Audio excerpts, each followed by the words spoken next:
ফকিন্নি তবুও এত অহংকার কোথার থেকে যে আসে সেটাই না আমি মাঝে মাঝে ভাবি। আজকে মরলে কালকে 3 দিন, এত অহংকার করি বা কি লাভ? আমি যেমন এমন অনেক লোককে চিনি, তেমনি তোমরাও অনেক লোককে চেনো যাদের কানাকড়িও নাই তবু অহংকার করে। প্রেগনেন্সির এই জার্নিতে প্রথম মাস থেকে নিয়ে শেষ মাস অবধি রান্না করে একাই খাবো, কারণ যার কেউ নেই তার কিন্তু ভগবান আছে। আমার ভাই একার সংসার, আমাকে একাই করে খেতে হবে, কারো ভরসায় তনুজা থাকে না। আজকে শিঙি মাছ রান্না করব, মাছ কাটতে পারি না তবুও রান্না করব, শিখে নিব মাছ কাটা।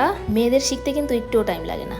এর আগেও মাছ অনেকবার আনা হয়েছে, তখনও আমি একা একাই কেটেছিলাম। একটা কথা মাথায় রাখবে, যার কেউ নেই তার কিন্তু ভগবান আছে। ভগবান আমাকে শুরু থেকেই সুস্থ রেখেছে, যাতে আর যাই হোক রান্না বান্না করে যাতে নিজে খেতে পারি। আর আমার স্বামীর কথা তো না বললেই নয়। জামা কাপড় আমি প্রথম মাস থেকে 5-6 মাস কাচতে পারছিলাম, তবে এখন আর নিচু হতে পারি না, তাই ও কিন্তু করে দেয়। দেখো, সংসারটা শুধু আমার একার না, আমার বরেরও। তাই এই পরিস্থিতিতে দুজনকেই সবকিছু করতে হবে। শুরু থেকে তো এখানেই থাকলাম, কিন্তু ডেলিভারির পর আমি এখানে আর থাকবো না। আগে পাইনি মাকে, সে ঠিক আছে, কিন্তু ডেলিভারির পর আমার মাকে লাগবেই। মা যেমন ভাবে আমাকে যত্ন করবে তেমন ভাবে কিন্তু কেউ যত্ন করবে না, এটা কিন্তু সত্যি কথাই। শুরু থেকে মা বলেছিল যে আয়, চলে আয়। আমি সুস্থ সবল তাই যাইনি। ডেলিভারির পর ঝরঝরা হয়ে একবারে চলে আসবো নিজের সংসারে।